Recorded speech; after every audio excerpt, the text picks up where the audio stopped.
Hola, buenos días. Eh, Vamos a dar un par de minutos para que entre más gente por ahora. Les agradezco su paciencia y mientras tanto les pido si nos quieren comentar en el chat, en la opción para todos, de dónde nos están viendo y si están en alguna empresa, si son propietarios, etcétera.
Buenas tardes a todos, buenos días, si están en la Ciudad de México también. Espero que estén bien. Vamos a dar inicio para aprovechar el tiempo de todos, ya que también es una sesión un poco extensa por única ocasión. Eh, y bueno, es un honor para mí darles la bienvenida a la sesión de hoy de la Ruta de la Pyme Exportadora. La Ruta de la Pyme Exportadora es una serie de capacitaciones organizadas por Conecta Américas, la plataforma del Banco Interamericano de Desarrollo que apoya la internacionalización de las pymes de la región, y también Bidintal, un organismo que apoya la agenda de integración regional e interacción internacional de los países de América Latina y el Caribe, generando información cualitativa y cuantitativa, aprovechando análisis técnicos, brindando asistencia a los gobiernos y desarrollando capacitación a funcionarios públicos, entre otros. Quiero comentarles que Ruta de la Pyme Exportadora es un ciclo de capacitaciones que busca brindarle herramientas a las pequeñas y medianas empresas de América Latina y el Caribe para que puedan contribuir a su plan de acción hacia la integración internacional y el comercio exterior. Y me complace mucho decirles que tenemos el día de hoy a dos invitados muy especiales. Con nosotros va a estar Marcelo Hernández, nacido en Buenos Aires y se graduó como ingeniero industrial en la UBA. Es casado y padre de dos hijos, Juan y Bárbara, cuyas iniciales dieron origen a la empresa que fundó hace más de 20 años junto a su amigo y compañero de universidad, el ingeniero Eduardo Abadi. Y justo también está con nosotros Eduardo Abadi, nacido en Buenos Aires también y graduado como ingeniero industrial en la UBA. Eduardo, además de ser socio fundador de J&B Solutions, gerencia a la compañía en todo el circuito comercial. Y bueno, yo en realidad quiero dejarle un poco la palabra a Marcelo y a Eduardo, quienes pues nos contarán un poco sobre lo que hace J&B Solutions y cómo iniciaron también su camino hacia la exportación.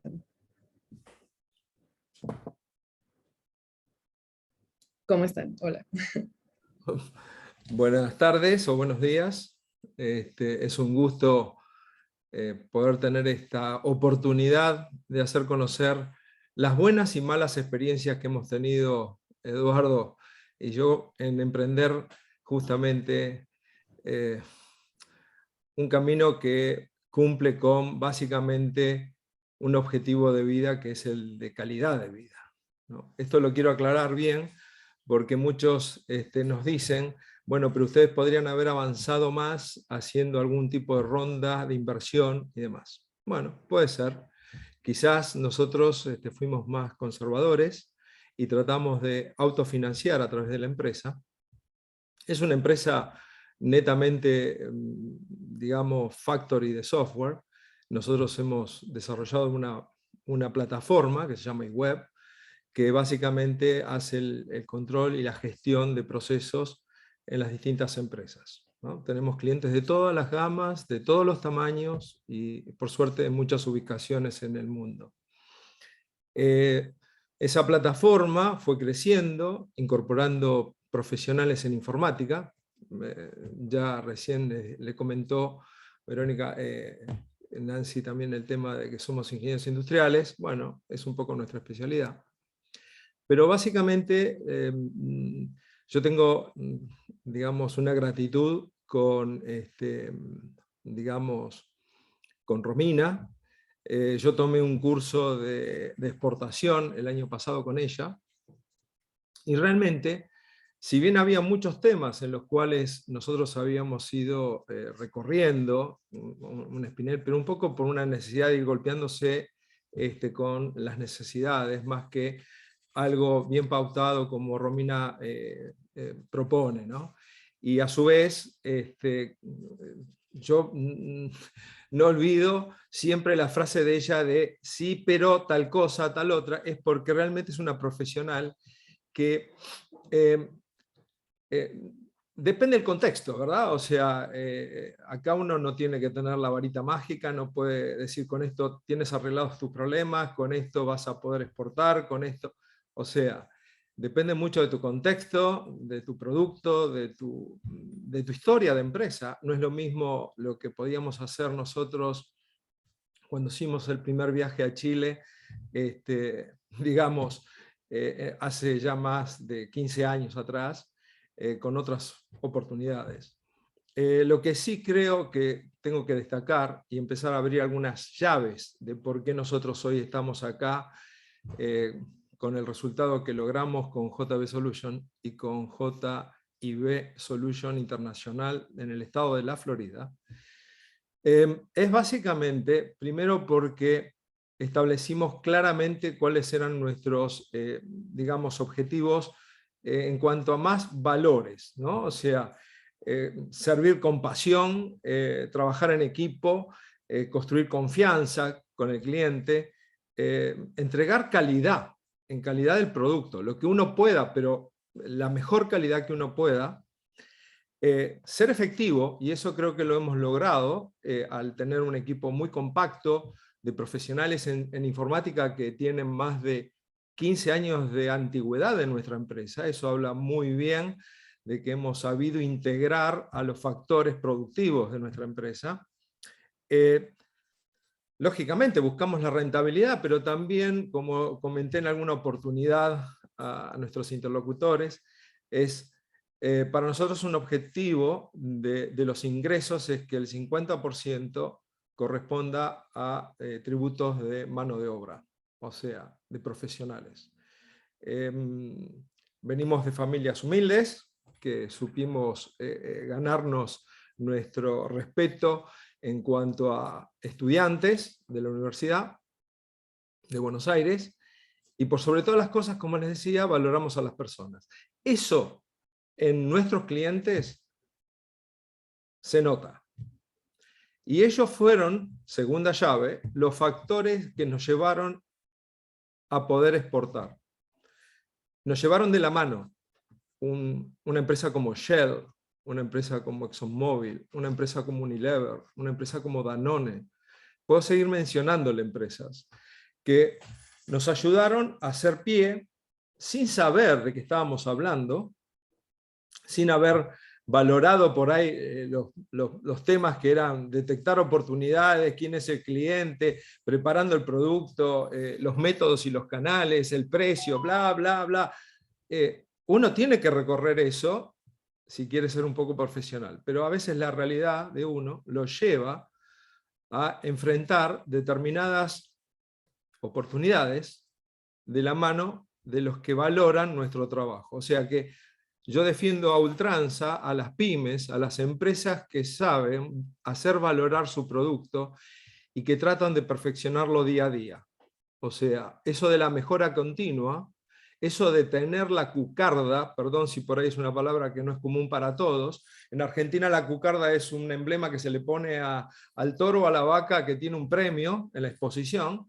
Esa cucarda de ser certificado ISO 9000, para nosotros no era. Para nosotros era que una empresa como TÜV de Alemania certificara que todos nuestros procesos, todo el camino del cliente en nuestros procesos sea satisfactorio. Quiere decir que sí, vale tener esa cucarda de ISO 9000, de otras normas de seguridad informática, pero lo importante es ejercerlas. Es ejercerlas.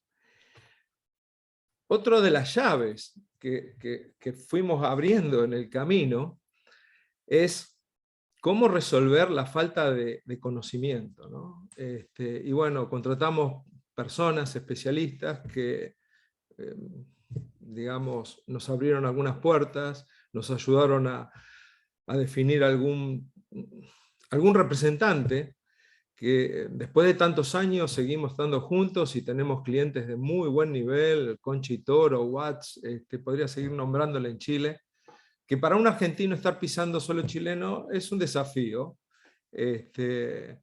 porque nos tratan de arrogantes, y lo que menos somos nosotros con Eduardo es tratar de ver, mirá, esto es lo que soy, esto es lo que sé, en esto me equivoqué, y bueno, y si lo puedo compartir, en buena hora.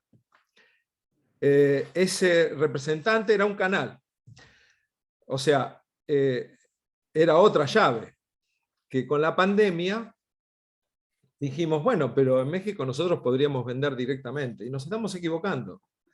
Evidentemente tenemos que buscar socios como nuestro partner en Chile, socios en distintas partes de Latinoamérica, porque tenemos clientes en Perú, en Paraguay, en República Dominicana, en Panamá. Nuestro software es utilizado desde Estados Unidos hasta el sur de Argentina, Chile. Entonces esa es una equivocación que por ahí estamos cometiendo, estamos siendo competitivos porque justamente uno al reconocer los errores del producto, al definir claramente el producto que el cliente espera, porque espera soluciones. Yo estoy hablando desde el punto de vista de software, pero creo que ustedes pueden estar hablando desde alimentos, desde biotecnología, desde lo que sea. En definitiva, uno tiene que tratar de ver si mi producto, que en mi caso es producto-servicio, alquilamos una funcionalidad en tipo SaaS, un alquiler mensual, y a su vez, digamos, vendemos nuestros servicios de consultoría. Si eso está adecuado a lo que está esperando el cliente. El precio también es importante. Y bueno, para nosotros los argentinos tenemos una serie de trabas, que no los voy a aburrir con esto, pero claramente cuando uno exporta $100 cobra el equivalente a 50. Hace de que uno, bueno, sea un poquito más pensativo en esto, y por eso no demoramos más el abrir nuestra empresa en Estados Unidos, y de ahí facturamos a toda Latinoamérica y esperemos dentro de poco también a Europa. Así que bueno, esto es básicamente el camino que nosotros emprendimos y que bueno, y que estamos contentos de estar acá. Muchas gracias. Algo que nos comentabas también cuando estábamos platicando es que muchas pymes tienen esta noción que hay que expandirse internamente, ¿no? Antes de salir a exportar, o hay que crecer o hay que mejorar. Entonces, ahí yo les pregunto también, ¿qué recomendaciones dan, ¿no? O sea, ¿cuál es el proceso en ese orden? ¿Qué recomiendan? Sobre todo, pues sí, porque ya una vez que sales, pues estar en el proceso de mejora puede ser como conflictivo, pero me imagino que también es parte de, ¿no? No hay un detrás de otro, o sea, no son procesos, digamos, consecutivos. Nosotros optamos por atacar determinadas mejoras en forma paralela, en forma simultánea. Somos de pocos recursos en su momento, ahora tenemos y disponemos de más gente, pero yo creo que sí es muy importante fortalecer el producto, de que el interno pueda decir, che, esto es bueno, o sea, y que lo promocione externamente. O sea, yo creo que no hay que estar esperando hasta que, bueno, estoy con todas las armas preparadas para salir al mercado internacional. No, no, no. La vida es muchos perfiles, muchas cosas al mismo tiempo. Y precisamente igual en esa parte, digamos, ¿qué mercados fueron los más complicados como para acceder, ¿no? Y también cómo fue este paso para llegar a Estados Unidos, ¿no? O sea, finalmente, ¿cómo fue esa decisión de decir, vamos para acá en términos de qué les trajo a ustedes también? O sea, ¿qué significaba para ustedes? Nosotros siempre tuvimos mentalidad exportadora, o sea, no lo hicimos en función de que, uy, mi mercado interno se cae, esto no, nosotros, puedo citar cifras, el año pasado 12% de crecimiento en valores constantes, este año estamos hablando de un 22% de incremento. No es el mercado interno, o sea, uno tiene que tener en la cabeza de la empresa, en los socios de la empresa, la decisión de que hay algo mucho más grande detrás de las fronteras y que enriquece, porque lo que para un argentino por ahí no tiene tanto valor, por ahí para un mexicano sí, o para un guatemalteco más, o para un americano, oh, sorpresa. Entonces creo que uno tiene que tener esa mentalidad de quiero exportar porque me quiero hacer grande, porque tengo más oportunidades afuera que adentro. Eso está muy interesante. Y ahí me gustaría a lo mejor preguntarle a Eduardo también, ¿cuáles fueron, digamos, los errores comunes o cuáles creen que han sido los errores que cometen muchas pymes a la hora de querer salir a internacionalizarse? Eh, y que, bueno, o sea, probablemente podamos mitigarlos, ¿no? Eventualmente. Y bueno, no sé ahí en como qué detectaron. Bueno, uno de ellos es lo que comentaba Marcelo, si uno vende directamente o vende a través de un distribuidor, donde, digamos, tiene una pata más sólida para llegar directamente a sus clientes. El otro son los costos ocultos o semiocultos asociados a la exportación, que no siempre son transparentes y que a veces generan sorpresas. Véanse costos bancarios, retenciones y variables que afectan el resultado final, que no siempre uno los tiene tan claro y accesible, a pesar de que debería ser una información transparente, no siempre lo es. Con lo cual, digamos, eso define cuál es el precio y por lo tanto a qué mercado se puede llegar, ¿no? Ese es una de las elementos que uno fue descubriendo, eh, prueba y error, Con digamos. dolores, con Sí, dolores. en algunos casos más que otros, pero sí, digamos, si uno pudiera entrar en alguna y decir, bueno, a ver, vendo a Colombia, qué retención tengo, etcétera, etcétera, sería fabuloso. No existe, digamos, o sea, hoy ese es uno de los elementos, no existe para nosotros, por ahí existe y no lo encontramos, ¿no?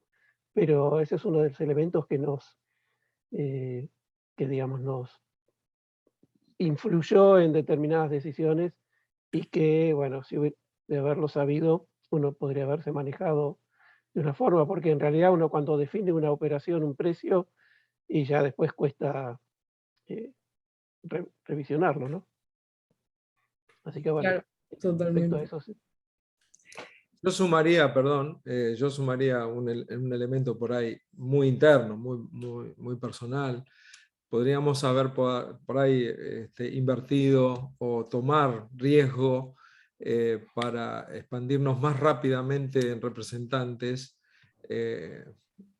internacionales. Pero bueno, eso hay un por qué no. Tuvimos una experiencia que realmente tampoco uno puede preverla, de un representante que, bueno, quebró y nos quedó debiendo mucho dinero. Y eso es como que nos retrajo a la hora de invertir para crecer más rápido, ¿no? Eso es muy Sí. importante porque normalmente se habla como de cuándo, no, o sea, de que todo el tiempo parece exportar, o sea, capaz para exportar y de repente no nos preguntamos cuándo no hacerlo, ¿no? Muchas gracias Como cualquier negocio. Sí, sí. por esa sinceridad. Recuerden que pueden escribirnos si tienen preguntas ahora, porque Marcelo y Eduardo van a dejarnos en unos 10 minutos. Vamos a pasar con Romina Gaya. Entonces todavía tenemos unos momentos para seguir platicando. Pero muy atrás yo quisiera preguntarles también cómo ha sido, digamos, también tomar estos pasos en distintos momentos, ¿no? O sea, cuando empezaron, ¿no? Que era otro momento para y otras oportunidades para compañías de software. Y ahora la pandemia, por ejemplo, que también creo que significó una disrupción interesante. ¿Cómo ha sido eso para ustedes y cómo lo han sorteado, no? No sé, ¿me querés hablar? Yo hablé mucho, Eddie. Sí, no, a ver, el producto que ofrecemos o el servicio que ofrecemos se alinea perfectamente con lo que es el trabajo remoto y la habilidad de conectarse, digamos, a través de límites que no son físicos, ¿no? En definitiva, hoy con la mejora de Internet y con la velocidad y demás, hace que las operaciones sean mucho más sencillas. La pandemia lo que logró fue que el paradigma del trabajo remoto y el paradigma de la operación remoto se haga una realidad cotidiana, y eso favorece a todos los que son sistemas que se operan vía Internet, como el caso nuestro, con lo cual abrió puertas y abrió facilidades para determinado tipo de operación. Hoy todo el mundo asume que operar vía Internet es lo estándar. Hace 3 años o 4 no era así. Así que bueno, eso es parte de lo que facilitó la pandemia, el estar, digamos, aislado y tener la posibilidad de trabajo remoto también facilitó otro tipo de Creo, perdón, aprovechamiento de tiempos, ¿no? Eduardo, creo que hay un tema que nos impacta doble. Uno es, la gente está más dispuesta a estar delante de la máquina y buscando soluciones no solamente dentro de su país. Eso es una realidad. Y nuestra herramienta, que es 100% web, que la usan por celulares, frigoríficos, lácteos, metalúrgicas, de aviación, digamos. Y ahí sí podría dar otra llave, tratar de tener productos verticales, productos que sean para un segmento muy marcado. Nosotros tenemos un segmento muy marcado en el tema de aviación, seguridad operacional, y tenemos un partner que justamente es asesor de la IATA. O sea, eso también da, en sus métiers, pueden encontrar esos asesores que saben que los pueden promocionar, los pueden catapultar a otros países sin tanto esfuerzo, porque de eso se trata, ¿no? Estaba Hay que buenísimo. tener presente que uno cuando un mercado que no conoce, y cuanto mejor información tenga o un especialista que la pueda aportar, obviamente se va a evitar dolores de cabeza, sin duda, ¿no? Eso es así. Sí, total. Muchas gracias.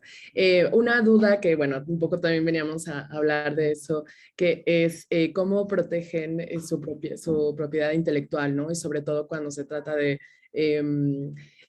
los servicios como los que ustedes ofrecen, también cómo ha sido esos pasos para ustedes. ¿Ha sido fácil? ¿Ustedes lo sabían? Me río porque fue una discusión en su momento con Romina. Lógicamente, estamos expuestos a que tomen ideas, y eso es difícil. Que tomen nuestra marca, eso es más fácil. en Argentina existe lo que es el tiempo en el cual uno empezó la actividad y hizo llamarse así, y el producto es así, y eso pesa a veces más que un papel de un organismo nacional que dice esta marca es de fulano de tal. Eso es un tema. Lo que sí evaluamos seriamente son los contratos con los clientes, en donde hay una ida y vuelta en cuanto a la seguridad del conocimiento y de la información, tanto que nos entrega el cliente, porque nuestro sistema está hosteado en Amazon, o en los clientes también a veces, y la información que nosotros lo dotamos al cliente. Entonces, en eso sí hicimos mucho hincapié en análisis de cómo proteger tanto la información como el conocimiento. Pero a nivel decir, bueno, voy a buscar en Perú cómo protejo mi marca o mi software, lo que hace o lo que deja de hacer, les puedo asegurar que es un poco misión imposible, ¿no? O sea, quizás en un cierre de un tanque, lo que sea, que es un diseño especial, o que el teléfono hace esto, aquello, lo otro, más bien que hay patentes y es un negocio multibillonario, ¿no? Pero para nuestro métier pyme, nosotros lo contrarrestamos con el tema de los contratos con nuestros clientes. Perfecto, muchas gracias. Y también por aquí nos preguntan cómo hacer notar los productos en el extranjero, ya sean pues de sectores como alimentos y bebidas, ¿no? Que de repente es muy competitivo, pero yo creo que a lo mejor ustedes tienen una muy buena perspectiva sobre eso. Nosotros contratamos a una persona especialista en marketing digital, la cual empezó a generar una revolución interna nuestra, en cuanto, primero hicimos con otro profesional el manual de marca, o sea, es muy importante, el tamaño de letra, el color, o sea, es fundamental, que eso es lo que nos va a identificar. Entonces hicimos un manual de marcas, después luego, mediante AdWords, campañas en distintos segmentos, países, ciudades, o a través de LinkedIn, pagando algún extra como para poder tener contactos directos para hacer contactos en caliente, como se llaman. Digamos, esa es la práctica que hoy nosotros hizo que en 3, 4 años tuviéramos una exposición muy importante que nos hiciera tener clientes tanto nacionales como extranjeros, ¿no? O sea, una minera boliviana, no hace mucho, bueno, se enteró por AdWords. ¿Está? Y ahí sí tenemos el camino del cliente bien marcado, ¿no? O sea, el potencial, el que se trata de armar la reunión, el que se le manda a los medios, que llega a la entrevista, que se le manda determinados materiales para que la entrevista sea más fructífera, que se evalúa realmente el problema del cliente, y no tenemos problema en invertir tiempo por ahí en clientes que por ahí están desubicados en la proporción de lo que tienen que hacer, ¿no? Muy, muy importante esto que mencionas. Por ejemplo, acá tenemos una pregunta de Yadira Bustamante. Ella nos dice que la han contactado empresas de representación para entrar a mercados internacionales. No nos dice de qué sector, pero creo que o sea, lo que pregunta es muy válido. ¿Qué puntos debe tomar en cuenta para poder escoger a estas empresas de representación y qué considerar a la hora de irse con ellos, ¿no? Para, bueno, entrar a estos nuevos mercados? Nosotros hemos hecho una evaluación nacional, la persona por antecedentes, por resultados, nos pareció potable para poder tomar la decisión y se contrató por 1 año, y eso dio el fruto de una serie de partners, pero de lo que quedó, el resultado, es nuestro representante en Chile. O sea, hay que medir costo-beneficio, ser muy pragmático en eso. Las pymes tienen esa limitación. No nos podemos endeudar por demás porque la mochila se hace pesada y las decisiones Hay que tener la cabeza muy, muy libre como para poder actuar, mejorar el producto, tratar de venderlo y demás. Dar prioridades a eso. Hay una persona que Agrego. dice, sí, No, termino. digo que hay una persona muy conocida que dice, haz tus 25 metas, pero solo dele bolilla a las primeras 5, porque el resto te va a ocupar tiempo, esfuerzo y foco. Para mí esto es muy importante. Nosotros tenemos que ser una punta de lanza. Nosotros no tenemos una ametralladora como Unilever para cubrir los medios audiovisuales. No, a ver, el ejemplo es el rifle con la bala de plata. Uno tiene que saber qué es lo que quiere lograr y cómo tiene que cazar eso. Cazar en el buen sentido. De decir, sí, logré que me conocieran. Sí, iba a acotar con respecto a los que ofrecen servicios de representación, distribución, con millones de contactos, etcétera. Bueno, hay que valorizar y validar que sean realistas, porque tener una guía de teléfono no soluciona nada. Uno tiene que saber a dónde quiere llegar y recién ahí buscar el medio para hacerlo, ¿no? Un distribuidor puede serlo, pero no siempre cualquiera que ofrece acceso a 10 millones de contactos es una solución. Bien. Creo que una última pregunta es, ¿qué consejos les darían a lo mejor para exportación de servicios? Y sobre todo como algo que si a ustedes les hubiera gustado saber en su momento y que nadie se los dijo, pero bueno, estaría muy bueno a lo mejor ahora tenerlo en cuenta. No somos de dar consejo a nadie. Estamos compartiendo una vivencia, pero sí podría decir haberla encontrado a Romina mucho antes. Muy de acuerdo con eso. Muy bien, pues les agradezco mucho por su tiempo, por su disposición para platicar con nosotros y compartirnos estas vivencias, como dices. Eh, Preguntaban por sus contactos, ¿cómo pueden ponerse en contacto con ustedes? Si tienen algún correo o alguna página que puedan entrar. ¿Eddie? Y por supuesto, digamos, tenemos una página web, jbsolutions.com.ar o jbsolutions directamente, y nos pueden encontrar al correo de ventas@jb.solution y ahí nos pueden, digamos, enviar la información y lo que necesiten para poder atenderlo. Perfecto. Sí, muy bien. Ya compartimos también aquí en el chat para que puedan contactarlos y ver su página. Y bueno, nuevamente les agradezco mucho por su participación. No, No, gracias gracias a a ti por el ti, tiempo y darnos la Estefanía, posibilidad. y bueno, y a disposición, lo que necesite. Mil gracias. Hasta pronto. Gracias, Romina.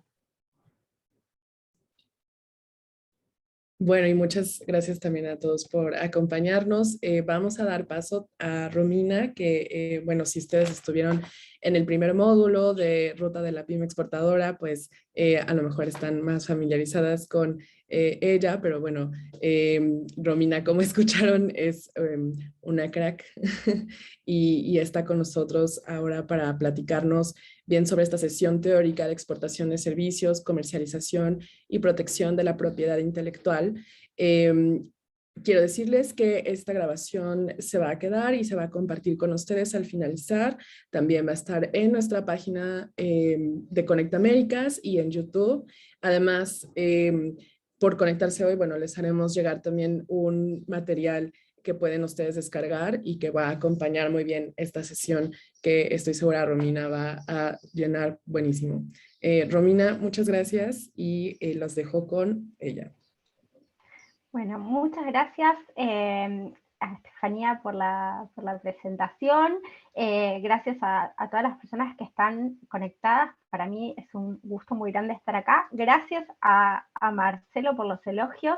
Me hizo poner colorada. El curso del que habla, él es un curso que no lo hice yo sola, fue parte del trabajo de un equipo mucho más grande, así que quiero dejar que conste eso también, así que bueno, muchísimas gracias por eso. Bueno, en este encuentro que vamos a hablar sobre exportación de servicios, vamos a tocar 6 temas. Hay mucho por ver en temas de exportación de servicios, entonces a la hora de elegir los temas para incluir acá, yo me concentré en aspectos que son primordiales para los servicios, lo cual no quita que haya muchísimos otros temas importantes, pero muchos de estos temas ustedes los pueden ver en algunas de las otras charlas que se dieron en el módulo 1 y que van a venir también más adelante, que son tal vez generales en términos de comercio internacional y que les pueden servir también mucho. Así que aquellos que no hayan estado en sesiones anteriores, les recomiendo que tal vez revisen algunas porque van a encontrar también mucha información útil. Bueno, ¿de qué vamos a hablar? De cómo hacer que nuestro servicio llegue al consumidor, ¿sí? Entonces vamos a hablar de distintas alternativas que hay para eso, de cuáles son los elementos que determinan la competitividad. Muchos de estos estuvieron en la experiencia que compartieron recién Marcelo y Eduardo, pero bueno, por ahí ponerlos de manera un poco más sistemática en esta parte de la charla también, hablar de las diferencias entre los servicios y productos digitales respecto de los bienes. Aquí sé que entre los asistentes hay muchas personas que se dedican a comercialización de bienes, y supongo que si están aquí es porque tal vez se quieren meter en el mundo de los servicios, entonces es importante que conozcan estas diferencias, de cuáles son los aspectos regulatorios, tanto lo que generan barreras como algunas cuestiones relativas a la protección de la propiedad intelectual, y después, bueno, ¿qué podemos ir a ofrecerle al cliente externo? Entonces, pensar algunas alternativas, y por último, algunos obstáculos, pero no del comercio de servicios, sino del proceso de internacionalización, ¿sí? Así que de todos estos temas voy a tratar de abordar en este ratito. Bueno, en primer lugar, tenemos que pensar que cuando queremos que nuestro servicio llegue al exterior, tenemos distintas maneras de hacerlo, ¿sí? Yo acá traje una ilustración que muestra 2 personas, ¿sí? Tenemos al naranja o amarillo, que es el prestador del servicio, y el azul, que es el consumidor del servicio, ¿no? Y si están en un cuadradito naranja, es que están en el país del exportador, o si están en el país, o sea, si están en el cuadrado o rectángulo azul es porque están en el país del consumidor, ¿sí? Esto es importante que tengamos en cuenta esto de las modalidades. ¿Por qué? Porque, por ejemplo, tenemos un servicio de capacitación. Un servicio de capacitación se puede dar de distintas maneras. Por ejemplo, a través de Internet. En este momento hay gente de toda América Latina conectada, que están entre distintos países y están consumiendo un servicio de capacitación, ¿sí? A través de Internet. Entonces, de hecho, hoy, por ejemplo, yo estoy en Argentina y Estefanía creo que en México, no estoy del todo segura, y estamos en distintos lugares y ninguno de nosotros se está moviendo. ¿Sí? No se está proyectando el PowerPoint, la presentación. No se está proyectando, como... perdón. No. Ahí. Perdón. ¿Ahí lo ven? Ahora sí, ahí sí, perfecto. Pero les voy a confesar un secreto. No estoy con mi computadora, estoy con la de mi hijo, porque la mía tuvo un problema, y entonces su PowerPoint, que no es el mismo que el mío, no sé por qué no se está viendo. Bueno, lo dejo así, con esta vista, que no es la más linda, pero bueno. Ahora, entonces, ¿lo ven bien? Ahí se ve perfecto. Sí. Bueno, entonces, les contaba, en este primer caso, ¿sí? Está el proveedor del servicio, ¿sí? En su país, y el consumidor en otro, y lo que viaja es el servicio, ¿sí? Entonces hoy ustedes están en un país y tal vez yo estoy en otro, y ninguno de nosotros se está moviendo. Lo que está viajando de un país a otro es el servicio, en este caso a través de Internet. Otra posibilidad sería que, por ejemplo, considerando que yo estoy en Argentina, que alguien que está en Honduras viaje a Argentina para recibir este mismo curso que se podría dictar, por ejemplo, en las oficinas del INTAL en Buenos Aires, ¿sí? Sería la misma capacitación, solo que en ese caso estaría viajando el consumidor del servicio, ¿sí? Lo que se conoce como modo 4 sería el caso al revés, que yo viaje a dictar esta misma charla en otro país. Entonces, eso, la verdad, me gustaría hacer una gira latinoamericana dando esta charla, ¿sí? Sería, o sea, el mismo servicio, pero prestado en distintos lugares, ¿sí? Y otra posibilidad es que en este caso el prestador, ¿sí? O sea, no sería yo, sino por ejemplo el Intal o Conecta Américas, establezcan una oficina en otro país, ¿sí? Para que se dicte la capacitación en ese lugar, ¿sí? Ya sea con un capacitador que venga de otro país o con un capacitador local, ¿sí? En todos estos mismos casos, ¿sí? Si estoy hablando siempre de los modos 1, 2, 3 y 4, esto es lo que se conoce como modos de prestación internacional del servicio, estamos teniendo a una persona que está recibiendo un curso de capacitación que dicta otra persona. Pero las formas en las cuales se dicta este mismo curso varían mucho. Y esto es importante porque tenemos que tener en cuenta, por ejemplo, que las barreras al comercio van a ser distintas, ¿sí? Por ejemplo, si alguien presta un servicio a través de Internet, una visa no va a ser relevante, pero si tiene que viajar a otro lugar para consumir el servicio o para prestar el servicio, tal vez necesite una visa para eso, ¿sí? O, por ejemplo, si hay restricciones a los movimientos internacionales de información, ¿sí? O sea, los flujos transfronterizos de datos, van a ser muy relevantes para lo que es el modo 1, pero tal vez no para cuando uno quiere viajar al exterior a consumir o a prestar un servicio, ¿sí? Tenemos que tener en cuenta este tipo de cosas. También la inversión que se requiere. Yo hace un rato decía, bueno, a mí me gustaría hacer una gira latinoamericana dando charlas. Eso obviamente tiene un costo mucho más grande para, por ejemplo, para quien organiza el evento, que si se da una charla online una vez, ¿sí? O sea, hay que pagar pasajes de avión, alojamiento. Entonces, las distintas alternativas, cuando nosotros pensamos en cómo va a llegar nuestro servicio al exterior, tienen distintas ventajas y desventajas, ¿sí? Entonces es importante que pensemos de qué manera vamos a estar prestando nuestro servicio, y a veces combinamos, por ejemplo, Marcelo contaba recién, o sea, parte de su servicio se presta de manera remota, pero tienen, por ejemplo, una oficina en Estados Unidos, entonces se combina un poco esto de tener una presencia comercial con hacerlo a través de Internet, ¿sí? Y también tenemos una quinta forma de prestar los servicios, esto está con una rayita abajo porque no es lo que se conoce, digamos, por ejemplo, en la Organización Mundial del Comercio como modo de prestación de servicios, sino que es algo que existe en la literatura, que son los servicios embebidos o incorporados en los bienes. Entonces, por ejemplo, si el curso de capacitación, en lugar de ser una charla, esta es un manual escrito, impreso, ¿sí? Esto va a ser comerciado como si fuera un bien, un producto, ¿sí? Se le va a aplicar todo lo que se aplique al comercio de libros, por ejemplo. ¿Sí? Entonces, también en ese caso, por ejemplo, va a haber que tener en cuenta costos de transporte, va a haber que tener en cuenta regulaciones que puedan existir sobre el comercio de ese tipo de productos. Entonces, cuestiones logísticas que no hay que considerar tal vez en los otros casos, ¿sí? Además de eso, tenemos, que considerar que las vías para internacionalizar el servicio las podemos combinar de distintas maneras, ¿sí? Por ejemplo, si vamos a prestarlo de manera remota el servicio, ¿cómo lo vamos a hacer? ¿Lo vamos a hacer directamente o lo vamos a hacer a través de una plataforma de intermediación? ¿Sí? Por ejemplo, hay muchos freelancers que utilizan plataformas en las cuales pueden ofrecer sus servicios. Hay muchísimas plataformas de estos. Hay algunas generales, otras que son especializadas para ciertos rubros. Entonces, utilizan esas plataformas para ofrecerlos. Y hay otras personas que ofrecen sus servicios directamente. Si queremos tener una persona física en destino, ¿qué vamos a hacer? ¿Vamos a enviar, por ejemplo, a un empleado de la empresa o vamos a contratar a alguien local? Son, digamos, dos posibilidades diferentes.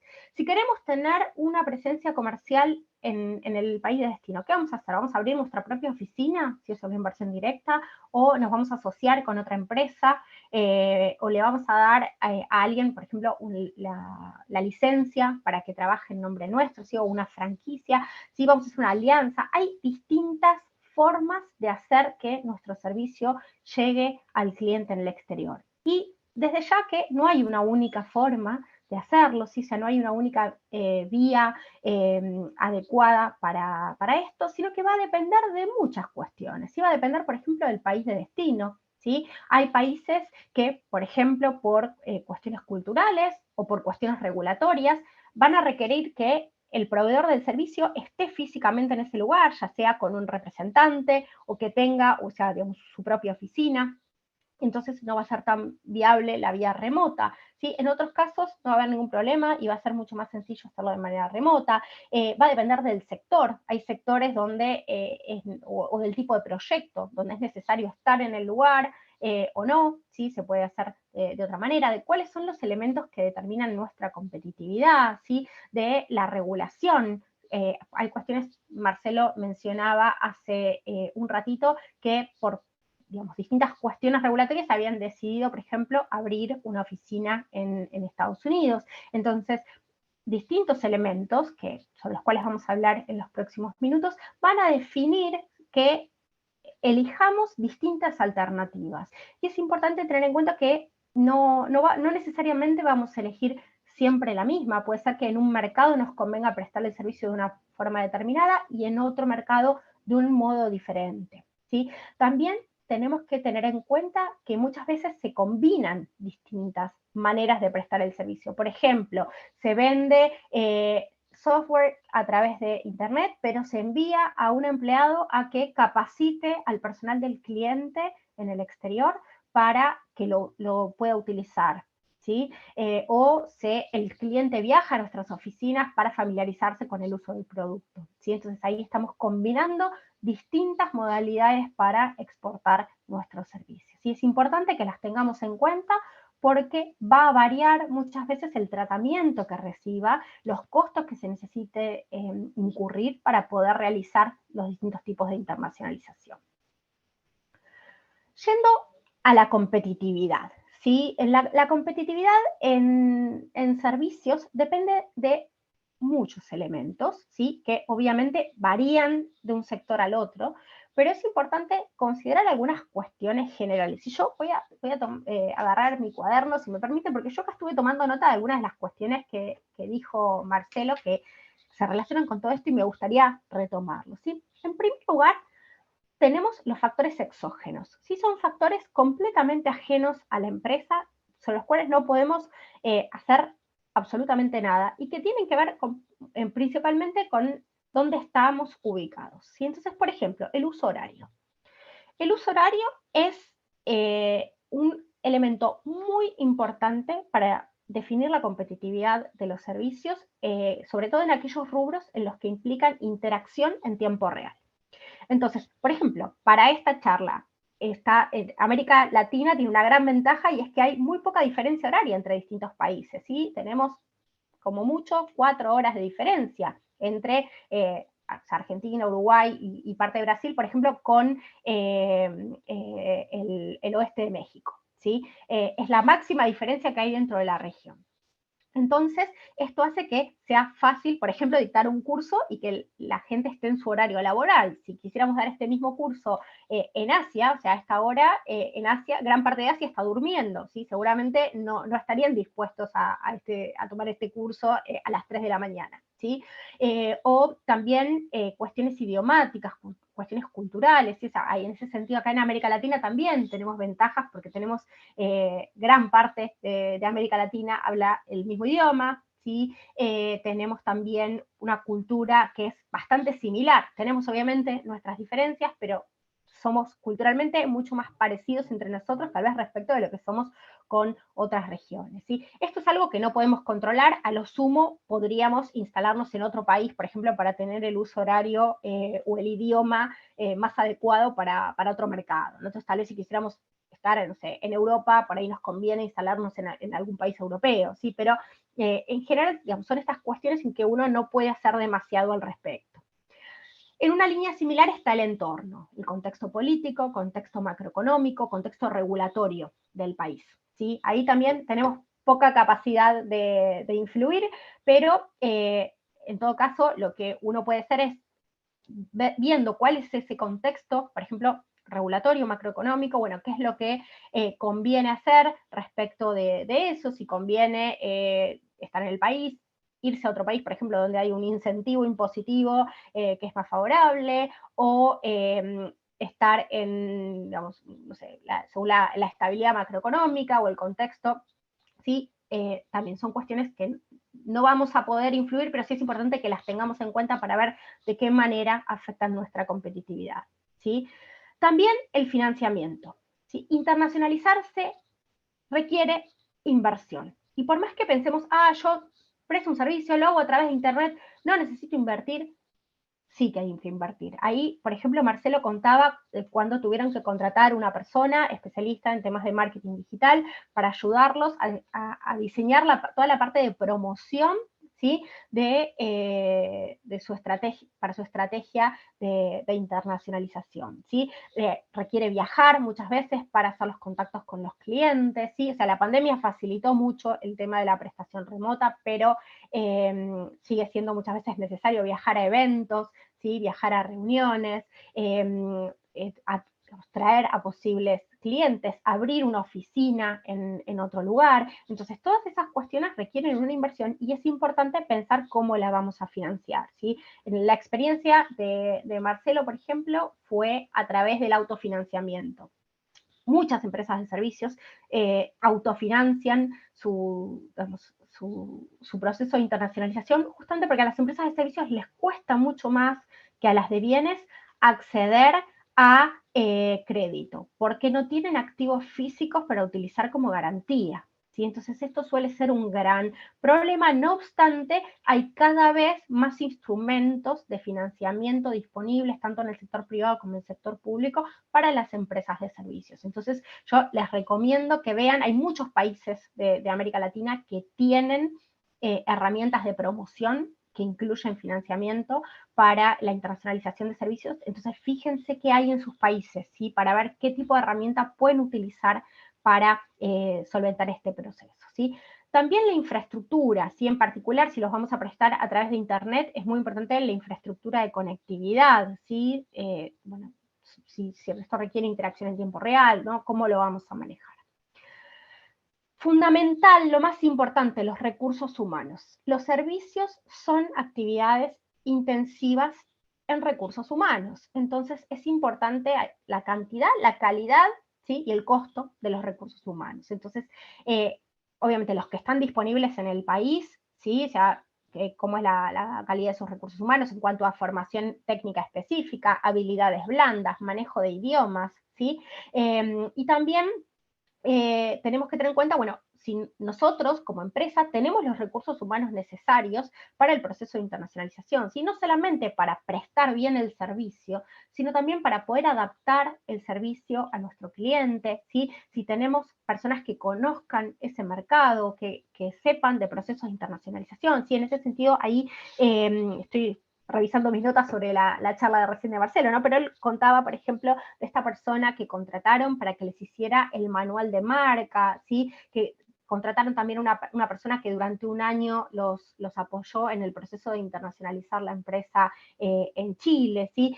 También hablaba de, digamos, la necesidad de contratar estos especialistas que tal vez para el mercado interno no los necesitamos, pero sí para este proceso. Entonces es importante ver si, digamos, si tenemos esa gente en nuestra empresa y si no, bueno, ¿dónde la podemos encontrar? Muchas veces lo que hacen empresas es contratar a alguien local del mercado de destino. Entonces, por ejemplo, una empresa chilena que quiere ir a Ecuador. Bueno, para ciertas cuestiones tal vez le convenga contratar a alguien que esté en Ecuador y que conozca el mercado y que lo ayude, por ejemplo, al desarrollo de contactos, ¿sí? Entonces, esto es importante, ¿no? No solamente pensar qué es lo que podemos hacer con nuestros recursos en el país, sino también en el país de destino o, por qué no, también en terceros países, ¿sí? Y otro aspecto fundamental son las capacidades empresariales, ¿sí? O sea, y acá entran en juego muchas cuestiones, como por ejemplo habilidades interculturales, ¿sí?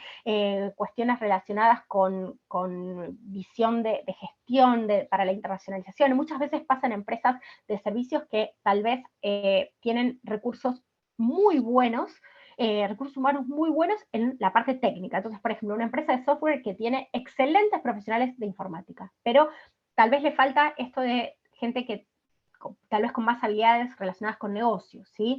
Entonces, o al revés, una empresa que es muy buena en la parte de negocios, pero le faltan personas que puedan ayudar en el proceso de transformación digital. Bueno, esto es importante, hacer un buen diagnóstico de las capacidades empresariales y ver qué es lo que falta, ¿sí? Para el proceso de internacionalización. Yo les comentaba hace un ratito que hay grandes diferencias entre internacionalizar bienes e internacionalizar servicios o productos digitales, ¿sí? La principal diferencia cuando uno piensa en un servicio, piensa en algo intangible, ¿sí?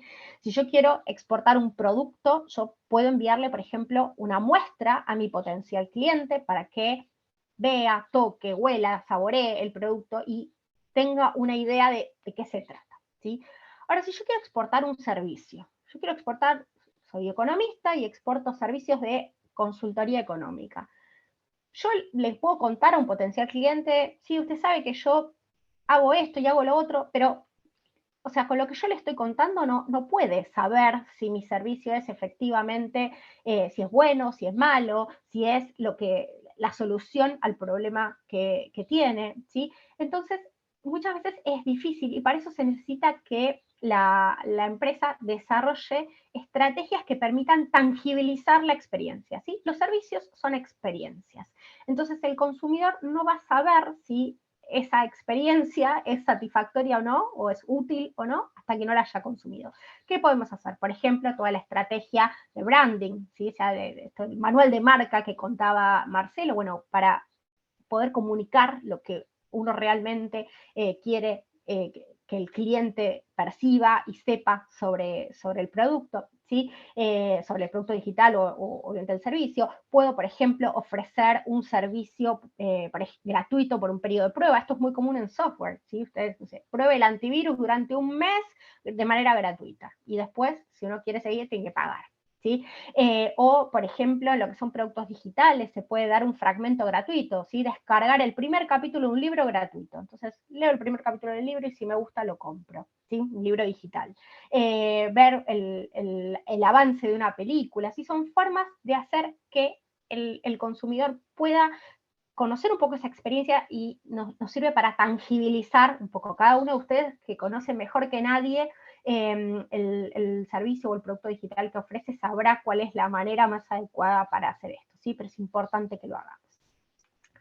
También tenemos que considerar que la estructura de costos en los servicios suele ser muy diferente a la de los bienes. Muchos servicios, ¿sí? No todos, pero muchos servicios y sobre todo los productos digitales suelen tener, digamos, un costo significativo de crearlo, pero un costo bajo de replicarlo. ¿Sí? Entonces, pensemos, por ejemplo, hacer un videojuego.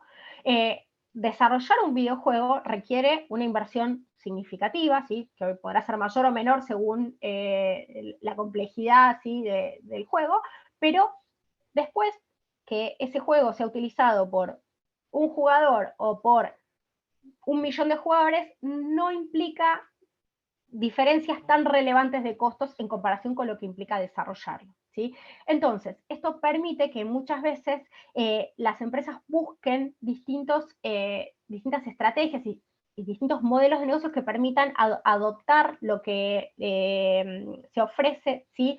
A distintas versiones y distintos modelos de negocios. ¿Sí? Perdón, acá como no estoy con mi computadora, se han movido de lugar algunas cosas la presentación. Entonces, por ejemplo, es muy común que haya empresas que ofrezcan servicios gratuitos, pero que se financian con publicidad, ¿sí? Por ejemplo, en el caso de los videojuegos esto es muy común, o servicios freemium en el cual uno puede acceder a ciertas funcionalidades, y esto también es típico del software, que uno puede tener un servicio limitado que es gratuito. Si, por ejemplo, almacenamiento de espacio en algún servicio de almacenamiento en la nube tipo Dropbox o Google Drive, ¿sí? Que uno puede almacenar una determinada cantidad de información de manera gratuita, pero si quiere más, tiene que pagar, ¿sí?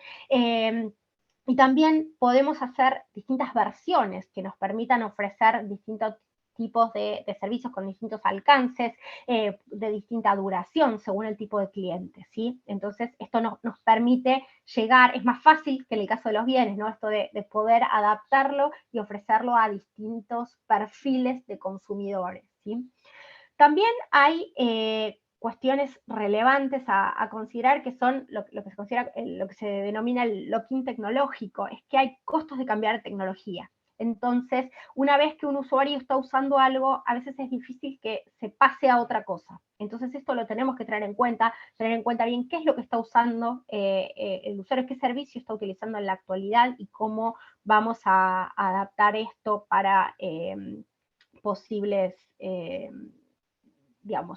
estrategias para adoptar nuevos clientes. Y después, también es importante tener en cuenta que en algunos casos, no en todos, pero en algunos casos, esto es común en servicios y productos digitales, existen efectos de red. Son aquellos servicios o productos digitales que nos resultan útiles en tanto y en cuanto son usados por muchos usuarios. Esto es típico de las redes sociales, ¿sí? O sea, la gracia de una red social es que uno pueda contactarse con otros usuarios, leer, ver lo que comparten otros usuarios y que a la vez otros usuarios puedan compartir, puedan leer, puedan acceder a lo que nosotros compartimos, ¿sí?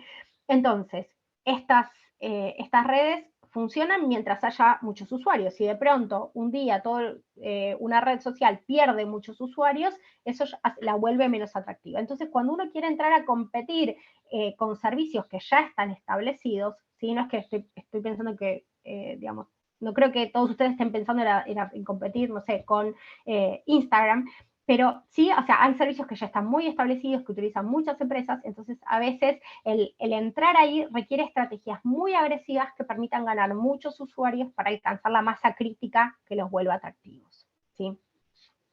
Bueno. Otra gran diferencia entre los bienes y los servicios son el tipo de barreras regulatorias a las que se enfrentan, ¿sí? En el caso de los bienes, nosotros, o sea, las típicas medidas son las medidas que tenemos en aduanas, ¿sí? O sea, el hecho de tener que pagar impuestos a la importación o a la exportación, ¿sí? O también tener que cumplir requisitos técnicos, sanitarios, fitosanitarios, ¿sí? Bueno, en el caso de los servicios, el mundo es completamente distinto, ¿sí? No existen los aranceles al comercio de servicios, ¿sí? O sea, piensen que los servicios no pasan por la aduana, los servicios, la mayor parte del comercio de los servicios que calculo que es los que están vendiendo ustedes son servicios que se prestan total o parcialmente de manera remota, ¿sí? Obviamente, un servicio que va por un cable no se le puede cobrar un arancel. ¿Qué tipo de herramientas para limitar el comercio usan los países? Bueno, tenemos que saber que hay barreras que efectivamente se orientan a limitar el comercio, que tienen como objetivo, ¿sí?, impedir o reducir la participación extranjera en un sector, pero hay otras barreras al comercio que no surgen, o sea, no tienen como objetivo discriminar al proveedor extranjero, sino que se orientan provienen de diferencias en la regulación. Simplemente en un país algo se hace de una manera y en otro país se hace de otro, entonces para poder ir al otro país hay que adecuarse a esa regulación, ¿sí? ¿Cuáles son las barreras más importantes que solemos tener? Bueno, por ejemplo, límites a la cantidad de proveedores extranjeros que puede haber en un sector determinado, a la participación de capital extranjero. Por ejemplo, es muy común que en medios de comunicación se limite la participación de empresas extranjeras que puedan ser, por ejemplo, dueñas de canales de televisión, ¿sí? El valor de los activos, hasta, digamos, que las empresas extranjeras no puedan tener más de determinado valor de activos, a la cantidad de transacciones que puedan hacer en un periodo determinado, ¿sí?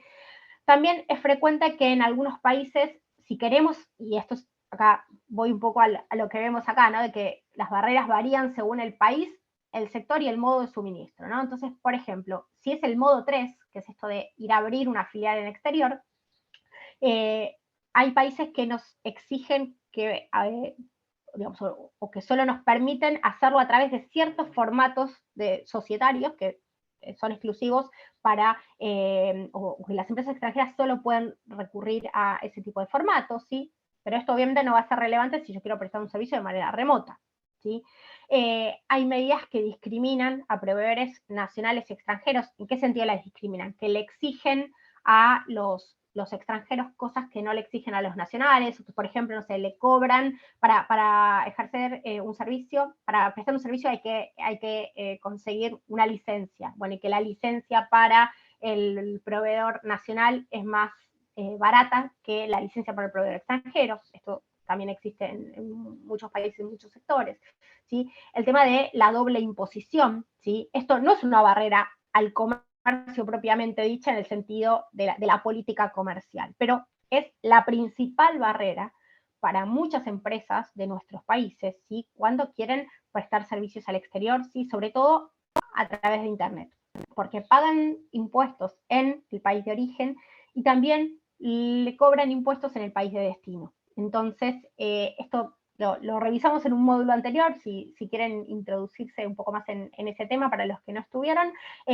Ahí, bueno, hay acuerdos para evitar la doble tributación, pero no todos los países tienen acuerdos entre sí. De hecho, dentro de América Latina hay muchos países que no tienen acuerdos entre sí, entonces esto va a ser un obstáculo. Y es importantísimo que lo tengamos en cuenta a la hora de ver cómo nos vamos a internacionalizar, ¿sí? A la hora de definir el precio, porque tenemos que considerar el costo de estos impuestos, ya sea para recargárselo al cliente, o para decirle que se haga cargo él, o para recargárselo cuando le ponemos el precio, ¿sí? O para ver qué requisitos tenemos que cumplir para poder evitarlo con el acuerdo, y a veces esto nos motiva a abrir una filial en otro país para no tener que sufrir este problema, pero es importante siempre tenerlo en cuenta. Puede ser que haya diferencias, por ejemplo, en la regulación sobre flujos internacionales de datos, ¿sí? Sobre la protección de datos personales. Hay países con distintos estándares de protección de datos personales, entonces, bueno, si hay algún requisito adicional que haya que cumplir en ese sentido, ¿sí? Las visas, si yo necesito ir o mandar a alguien al exterior a prestar un servicio, tengo que saber si esa persona, por ejemplo, va a necesitar una visa de trabajo para instalarse durante un tiempo en el otro país y luego volver, o si quiero abrir una filial, necesito una visa de inversor, ¿sí? Entonces, esto va a ser importante que lo tengamos en cuenta, porque esto, digamos, en muchos países no es sencillo conseguir este tipo de visas, entonces nos puede afectar la prestación de servicios, y también, bueno, los requisitos para las profesiones reguladas. Yo había visto que había una pregunta, por ejemplo, sobre los servicios jurídicos, ¿sí? Los servicios jurídicos, dependiendo qué es lo que uno vaya a hacer, es una profesión regulada, y además la legislación de cada país varía mucho, entonces es frecuente que, por ejemplo, un abogado de México que quiere ir a prestar servicios a Uruguay, no pueda prestar muchos de los servicios. En primer lugar, porque la legislación uruguaya es distinta a la mexicana, pero además de eso, porque probablemente necesite un título que sea válido en el país de destino, que no necesariamente es el de su país de origen. Distinto es si presta servicios de marketing. Ahí probablemente no se encuentre con este problema, ¿sí? Otro tema fundamental de lo regulatorio es la protección de la propiedad intelectual, ¿sí? Digamos, siempre está la posibilidad de ir a registrar la propiedad intelectual en el país de destino, ¿sí? Como les decía Marcelo, eso muchas veces suele ser complicado. Ahí lo que debemos considerar es, bueno, en caso que decidamos proteger la propiedad intelectual del país de destino, ¿cuál es el derecho a propiedad intelectual que corresponde a nuestro servicio? Eso no siempre es igual en todos los países, ¿sí? Por ejemplo, hay países en los cuales ciertos, por ejemplo, el software, no sé, los videojuegos, productos audiovisuales, se protegen bajo distintos formatos de propiedad intelectual. Por ejemplo, o sea, puede ser, en el caso del software, puede ser una patente, puede ser derechos de autor, ¿sí? Bueno, ¿qué es lo que prevé la legislación del país de destino, ¿sí? Hay que tener en cuenta que esto lleva tiempo, ¿sí? Y requiere también una inversión en ese sentido, entonces es importante asesorarse. Yo siempre les recomiendo, hablen con abogados especialistas en esto, que hay muy buenos en toda la región, para ver qué es lo que más conviene. Y algo que se usa mucho, que es lo que me comentaba Marcelo antes, es la protección contractual, ¿sí? Que la protección quede muy clara en la definición del contrato, ¿sí? Mediante sea un contrato de confidencialidad, que quede muy claro qué es lo que se le va a dar al cliente, qué es lo que el cliente tiene que hacer con eso, que quede claro de quién es cada parte, digamos, de la propiedad intelectual, que a veces digamos, están involucradas, por ejemplo, distintas cuestiones. No sé si uno piensa, por ejemplo, un videojuego, que está la parte del código, la parte de la música, ¿sí? La parte visual. Hay diferentes aspectos que, dependiendo del país, pueden estar protegidos por distintos tipos de derechos, ¿sí? Entonces es importante eso, garantizar que quede muy claro de qué manera se va a proteger, de qué manera se va a resolver cualquier controversia que pueda surgir en torno a eso, ¿sí? Nuevamente ahí es fundamental, dependiendo obviamente del tipo de producto digital que ustedes exporten, pero es importante sí asesorarse con profesionales especializados en esto, ¿sí? Y les aclaro que yo no soy abogada, no es que lo digo para que me contraten a mí, vayan a un abogado que sepa de estos temas. También en el caso de los servicios tenemos que pensar qué es lo que le podemos ofrecer al cliente en el exterior. Entonces, por ejemplo, no necesariamente el servicio o el producto digital como lo vendemos en nuestro mercado vaya a funcionar en el mercado externo. Hay veces que se pueden hacer adaptaciones o que se pueden ofrecer cuestiones complementarias. Por ejemplo, vamos a ofrecer un servicio enlatado o a medida, ¿sí? O sea, vamos a hacer algo específico para el cliente o vamos a tener algo que sea igual para todos. Otra posibilidad es tener algo relativamente estandarizado y hacerle pequeños ajustes, ¿sí? Por eso depende obviamente de qué es lo que uno está ofreciendo y a qué mercado se está dirigiendo, ¿no? Vamos a vender algo, por ejemplo, que sea un pago único, ¿sí? O un servicio de suscripción, en el cual vamos a dar, van a pagar un abono para poder utilizar el servicio, ¿sí? Y esto, digo, el típico ejemplo es del software, pero puede ser para consultoría, por ejemplo. Vamos a hacer un informe por única vez o le vamos a hacer informes periódicos con actualización de la información, por ejemplo, para el caso de los servicios jurídicos, actualización sobre cambios en la legislación, y se lo vamos a ofrecer todos los meses o todas las semanas, ¿sí? Son distintos modelos. También, si le podemos dar algún tipo de servicio complementario, por ejemplo, una asistencia postventa, ¿sí? Capacitación, esto suele ser muy importante en muchos casos. A veces, obviamente depende del sector, pero antes yo usaba el ejemplo del software, vamos a ver un software, le podemos también vender u ofrecer al cliente un servicio para que se capacite en el uso de ese software o capacitarlo en alguna otra cuestión relacionada, ¿sí? Esto siempre es importante que lo pensemos, que hagamos un estudio de mercado, que veamos cuáles son las posibilidades que se ofrecen en cada lugar, ¿sí? Y por último, les quiero contar cuáles son los errores más frecuentes o con qué se relacionan los errores más frecuentes que uno ve a la hora de internacionalizarse.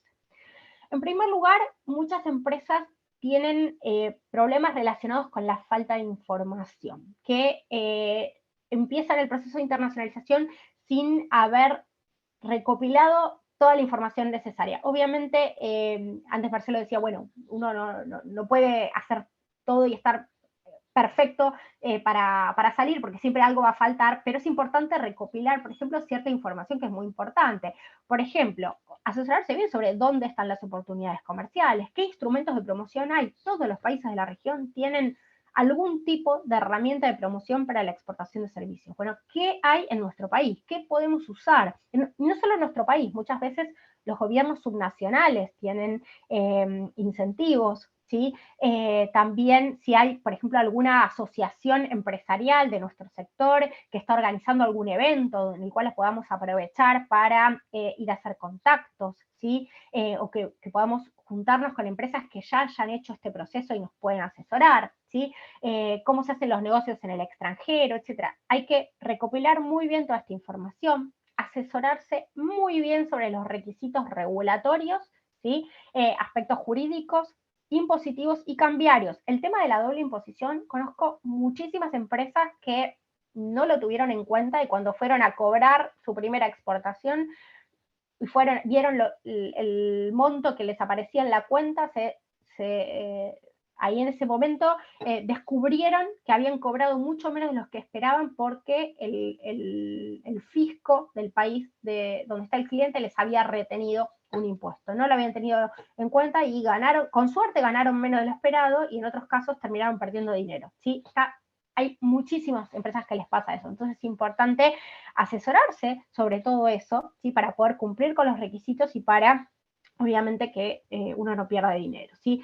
Los temas, o sea, hay dificultades con la disponibilidad de crédito en muchos países, o sea, esto es un problema de las empresas de servicios en general, entonces en muchos países suele haber, por ejemplo, problemas relacionados con eso, o también puede haber volatilidad cambiaria, costos de seguros. En muchos sectores se suelen pedir, por ejemplo, esto es común en ingeniería, seguros o garantías internacionales que son muy caras. Entonces es importante, primero, saber qué es lo que se exige y segundo, saber cómo se lo va a financiar, ¿sí? Entonces eso, las certificaciones de calidad, ¿sí? Todo esto requiere el no tener en cuenta cómo se va a financiar. Puede ser que uno empiece el proceso y en la mitad se dé cuenta que no tiene los recursos para financiarlo y se quede en la mitad del camino, ¿sí?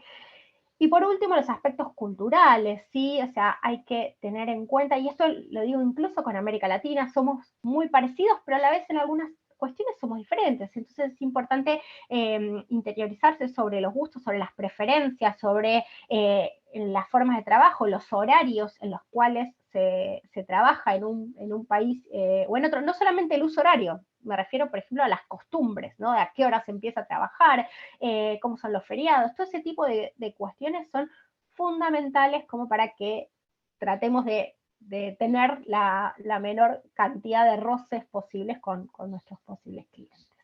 Bueno, yo voy a llegar hasta acá, les agradezco muchísimo por compartir este espacio. Les pido disculpas por el problema con la computadora que me llevó a usar la de mi hijo y no pude compartir bien porque no se veía, pero me quedo obviamente acá para las preguntas. Gracias. Mil gracias, Romy. En general creo que pudimos ver todos bien después la presentación, entonces creo que no hubo problemas. Hay varias preguntas y respuestas. Antes que nada, también quiero decir que la grabación va a estar disponible después de que termine esta sesión y se las vamos a hacer llegar a su correo si se registraron en el link de Ruta Pyme de la página. Y de todos modos, quiero recordarles, si estuvieron en el módulo anterior y si no, que tenemos una comunidad en LinkedIn donde hacemos llegar todas las noticias para que estén enterados y no haya problema. Romy, acá nos preguntaban sobre cómo funcionan las retenciones de impuestos a las ganancias en el exterior, por ejemplo, en específico en Perú o Chile, Colombia o México, al pago de factura de exportación de servicios de un software para hoteles, ¿no? Por ejemplo, es muy específico, pero es una buena pregunta respecto a un tema muy general. Bueno, en primer lugar, yo les aclaro que yo no soy tributarista, ¿sí? Así que siempre estas cuestiones por ahí bien en detalle las tienen que tocar con un tributarista. Pero si no me equivoco eran Chile, Perú, Colombia y México, los 4 países, o sea, los de la Alianza del Pacífico, los 4 países hacen retenciones de impuestos digamos, cuando se le paga a alguien en el exterior. ¿Cuáles son las retenciones en cada uno de los países? No estoy segura. Colombia sé que es 21%, en el resto de los países no me acuerdo exactamente. ¿Pero esto qué significa? Que, por ejemplo, cuando, lo voy a, ya sé que no es el caso que quieren, pero es el que conozco, digamos, y después les cuento cómo se hace eso. Pero, por ejemplo, el caso de Argentina y Colombia no tienen acuerdo para evitar la doble tributación. Entonces, si algo que me ha sucedido, si yo hago una exportación a Colombia, tengo que tener en cuenta que cuando yo cobre la retención, voy a cuando yo cobre mi exportación voy a recibir 21% menos de lo que, digamos, me pague el cliente, lo que me transfiera el cliente. Entonces, ahí lo que puedo hacer es decirle al cliente, imagínense que yo quiero cobrar 100, bueno, yo le puedo decir, yo quiero cobrar 121 o yo quiero cobrar 100 neto de impuestos. ¿No? En los dos casos al cliente le va a costar 121, ¿sí? Pero si yo no le digo nada, cuando mi cliente deposite 100, yo voy a recibir menos, voy a recibir 79. Entonces voy a estar cobrando menos de lo que quería. Entre Colombia y Perú está el acuerdo para evitar la doble tributación de la Comunidad Andina. Y ese acuerdo estipula que se paga impuesto solo en uno de los dos países, ¿sí? Entonces, si uno, ahí hay que ver, digamos, ver el detalle de cómo utilizarlo, pero en ese caso, por ejemplo, si la empresa está en Perú y quiere exportar a Colombia, bueno, va a tributar solo en uno de los dos países, ¿sí?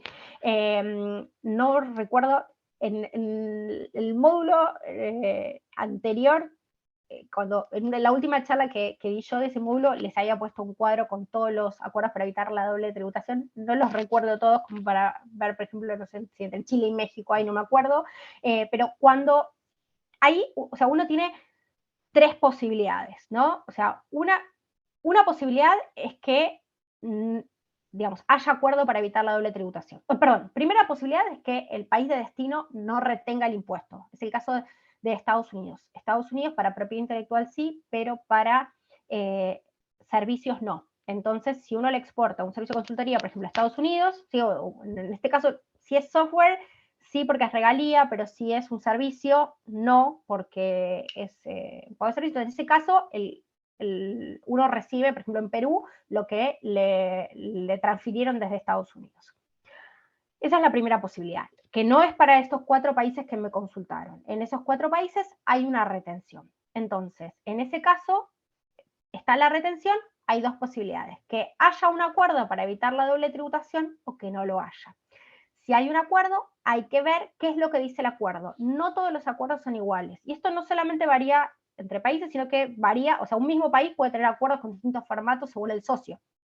Entonces, por ejemplo, si la empresa está en Perú, el acuerdo que tienen con Colombia tal vez sea diferente al acuerdo que tiene Perú con otro país. Entonces hay que ver cuál es el mecanismo, pero en general ahí lo que los acuerdos establecen es que o se tributa en uno solo de los dos países, o se tributa en los dos, pero, por ejemplo, si la empresa está no sé, en Perú y puede tomar a cuenta de su pago de impuesto a la renta en Perú lo que le retuvieron en Chile, por ejemplo. ¿Sí? Esa es otra posibilidad. Y después, si no hay acuerdo para evitar la doble tributación, que es el ejemplo entre Argentina y Colombia, que yo les daba antes, uno lo que puede hacer es recargarle el impuesto al cliente, ¿sí? O decirle que quiere cobrar un determinado monto neto de impuestos, o si lo que uno quiere hacer es algo que va a ser sostenido en el tiempo, no es por única vez. Yo creo que, no sé, estoy en Argentina y creo que voy a tener clientes en Colombia de manera periódica, porque voy a estar vendiendo un servicio, digamos, que se sostiene en el tiempo y realmente lo vale, tal vez puedo abrir una filial en Colombia o en Perú, porque en Perú no voy a estar pagando en los dos países, digamos, esa es otra posibilidad. Entonces, ahí hay que ver bien, no sé en qué país están y a qué país quieren exportar, pero básicamente uno lo que tiene que mirar es eso, si hay o no hay acuerdo, primero, si se retiene o no se retiene impuesto, y si se retiene, si hay o no acuerdo y qué dice ese acuerdo, ¿sí? Y si no hay acuerdo, ver, bueno, si uno puede recargarlo, porque a veces al recargar los impuestos uno se vuelve muy caro y se queda fuera del mercado. Entonces, ver si se le puede recargar eso o si vale la pena abrir una filial en el exterior o ver algún, digamos, qué mecanismos, siempre estoy hablando de mecanismos legales, les aclaro, ¿no? No estoy invitando a nadie a evadir impuestos, sino a ver cuál es la forma, digamos, la vía mediante la cual este problema no es tan importante. Perfecto, es un tema bastante importante. También, no sé si nos puedas ayudar a responder esta pregunta que creo que iba más encaminada también de lo que estábamos hablando con Marcelo y Eduardo sobre en el tema de socios de representación o de empresas de representación, ¿alguna recomendación para los temas de compliance legal y ético con estos potenciales socios? Bueno, ahí yo siempre recomiendo que se asesoren con, digamos, abogados especialistas en estas cuestiones para ver hasta dónde, digamos, llegan los temas de responsabilidades. Tengan en cuenta que hay muchas diferencias culturales y muchas diferencias legales a veces. Y hay países en los cuales hay muchos más litigios, es mucho más frecuente litigar que en otros, ¿sí? Entonces, por ejemplo, en Estados Unidos se suele litigar mucho más de lo que se litiga en Argentina. Y litigar es mucho más caro de lo que es, no solamente por el valor del peso respecto al dólar, sino también por lo que cuestan ese tipo de cosas. Entonces siempre es muy importante asesorarse con digamos, abogados locales y o extranjeros, o sea, del país de destino, para ver bien cómo quedan cubiertas esas responsabilidades. ¿Sí? Buenísimo. No sé si por ahí. Perdón, ahí siempre hay que ser muy claros en los contratos, porque justamente, por ejemplo, por diferencias culturales, hay veces que algo y eso incluso pasa entre países de América Latina, que cuando alguien dice una cosa, el otro está interpretando algo. Entonces, les voy a dar un ejemplo muy, muy simple, ¿no? Pero, por ejemplo, cuando en Argentina decir listo significa que algo se terminó. Y en Colombia, listo es como si yo puedes, no sé, y puedes hacer esto, listo. Como que sí, lo puedo hacer, pero no es que ya está hecho. Entonces, a veces ese tipo es algo que se utiliza, no es que uno necesariamente vaya a tener un problema relacionado con esto, pero es importante que quede claro y conocer la cultura del otro, que cuando me está diciendo esto, efectivamente me está diciendo lo que yo creo que me está diciendo, o interpretar qué es lo que me está, digamos, para no tener estos problemas y generar, digamos, diferencia de confianza e incluso problemas legales. Perfecto, buenísimo. También, bueno, nos preguntaban la participación en licitaciones internacionales como vía de internacionalización, perdón, que sí es viable para pymes. Y a lo mejor sí, como Sí. que se puede recomendar. Sí, desde ya que sí, pero hay que tener en cuenta que suele ser complejo, varía mucho también en sector, ¿no? Esto, por ejemplo, es muy común en ingeniería, no sé de qué sector es la persona que está preguntando, pero, por ejemplo, en ingeniería esto es muy común, y muchas veces es necesario, o sea, está permitida la participación, también hay que ver primero quién contrata, ¿no? Si el que contrata es una entidad pública o una entidad privada, porque si es una entidad privada, o sea, se rige obviamente por la legislación del país, pero también por la política corporativa. Si es una licitación que hace una entidad pública, ahí hay que ver cuál es el régimen de contratación pública que tiene ese país, ¿sí? Y si está financiada, por ejemplo, esa licitación por un organismo internacional, también las políticas del organismo internacional, por ejemplo, la licitación financiada por el BID, ¿sí? Es muy común que en algunos sectores, y sigo con el ejemplo de ingeniería, muchos países exijan que la empresa tenga presencia local. Entonces, tal vez digamos, está abierto a la participación de empresas extranjeras, pero tienen que tener una sede ahí. Entonces, si es un estudio de ingeniería de Perú que quiere exportar a Colombia, tal vez tenga que abrir una filial en Colombia o, dependiendo también el país, asociarse con una empresa local. Entonces, a veces se le pide, digamos, que tenga presencia local y que se asocie con la local, o que puede estar afuera, pero que se presente en la licitación junto con una local. También hay que tener en cuenta que a veces, y esto también es relevante en ingeniería, se les pide una garantía internacional. Entonces eso a veces es difícil de conseguir, porque una empresa, no sé, una empresa, por ejemplo, chilena, que necesita una garantía válida en Estados Unidos para poder participar en una licitación que hace una empresa estadounidense, ¿sí? O sea, tiene dificultades, tal vez más que en otros rubros, pero desde ya que se puede, y obviamente varía según el proyecto, el tipo de cliente, ¿no? Habría que verlo un poco más en detalle, pero o sea, sí es viable, pero hay que prepararse con tiempo y asesorarse muy bien sobre estos temas regulatorios de la licitación. Buenísimo. También nos preguntan que muchos tienen como meta a Estados Unidos como mercado a donde quieren llegar. Entonces creo que a lo mejor ahí sería, podríamos ahondar como en qué se requiere en términos, bueno, desde luego de a lo mejor exportación de servicios y legal. Bueno, Estados Unidos es el principal importador mundial de muchos servicios, ¿sí? De la mayoría de los servicios basados en el conocimiento. Estados Unidos es el primero o segundo importador mundial, es el mercado más atractivo, más grande, es un mercado de altos ingresos, un mercado súper competitivo, entonces obviamente todos queremos estar ahí. Así como todos queremos estar ahí, también es el mercado donde hay más competencia. Entonces, yo quiero estar ahí y todos ustedes también, entonces vamos a estar todos compitiendo en ese mercado, con lo cual digamos, muchas veces tiene esta dificultad de que la competencia es más dura. También obviamente si uno anda bien en Estados Unidos, después es mucho más sencillo ir a otros mercados como los de América Latina, que a veces son menos sofisticados en muchas otras cuestiones, ¿no? Estados Unidos, tenemos que tener en cuenta que Estados Unidos en muchos aspectos, o sea, uno dice Estados Unidos, pero ¿qué es Estados Unidos? ¿Es Miami? ¿Es Nueva York? ¿Es Los Ángeles? ¿Es, no sé, un pueblo en el medio de Iowa? No, o sea, no es lo mismo. Y no solamente no es lo mismo por cuestiones digamos, culturales, sino también por cuestiones regulatorias. En muchos aspectos, ¿sí? Regulatorios, impositivos, varía mucho de un estado al otro. Entonces, bueno, quiero ir a Estados Unidos. ¿A qué lugar de Estados Unidos voy a ir? ¿Sí? ¿A dónde voy a buscar clientes? A veces es muy fácil. Entonces, si uno, no sé, es una empresa que ofrece servicios para la industria petrolera, y bueno, Texas es un buen lugar donde empezar. ¿Sí? Si ofrece para, no sé, servicios financieros, bueno, Nueva York va a ser un lugar atractivo. ¿Sí? Entonces, a veces uno puede pensar eso, pero es importante tener en cuenta esto, que hay diferencias de uso horario, sí hay diferencias incluso culturales.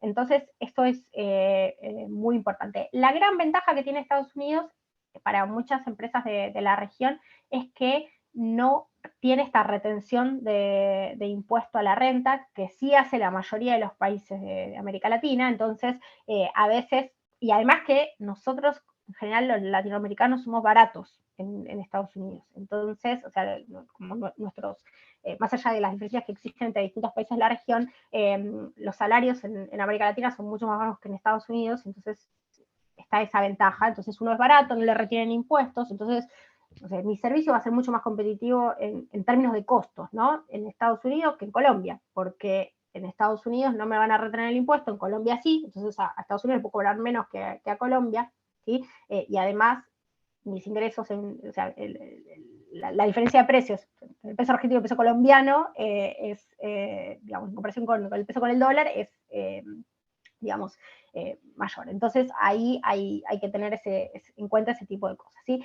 Pero, digamos, muchas veces muchas empresas lo que hacen por ahí para llegar a Estados Unidos a veces es, a veces tienen, por ejemplo, sus clientes locales, que son las filiales locales de empresas que están en Estados Unidos. Entonces, por ejemplo, no sé, una empresa que le vende software a Ford Argentina, y eso después le permite vamos a ir a la matriz, ¿sí? A veces están ese tipo de cosas, y muchas como también en Estados Unidos hay tantos latinoamericanos, muchas veces eso ayuda a través de, digamos, desarrollo de contactos o a tener una representación local. Entonces a partir de, digamos, uno en general tiene contactos que están radicados en Estados Unidos, y a veces eso también tiene una facilidad, ¿sí? Es un mercado súper atractivo, pero también súper competitivo. Perfecto. Bueno, pues yo creo que vamos a cerrar. Algunas preguntas están incluso pensadas para otras sesiones que vamos a tener cada jueves. Igual vamos a estar empezando a las 14 horas de Argentina, Uruguay, 12 p.m. México, según donde se encuentren. Les estaremos enviando toda la información y justo pues vamos a ir anotando todas estas preguntas para también tenerlas presentes las siguientes sesiones.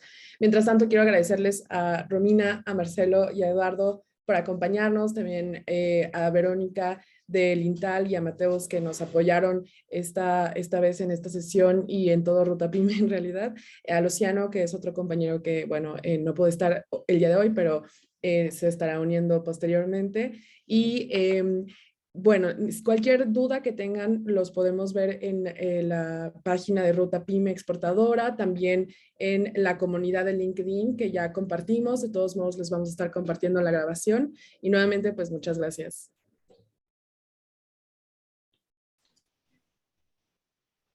Muchas gracias. Buenísimo. Pues muchas gracias y nos vemos la próxima sesión. Hasta luego.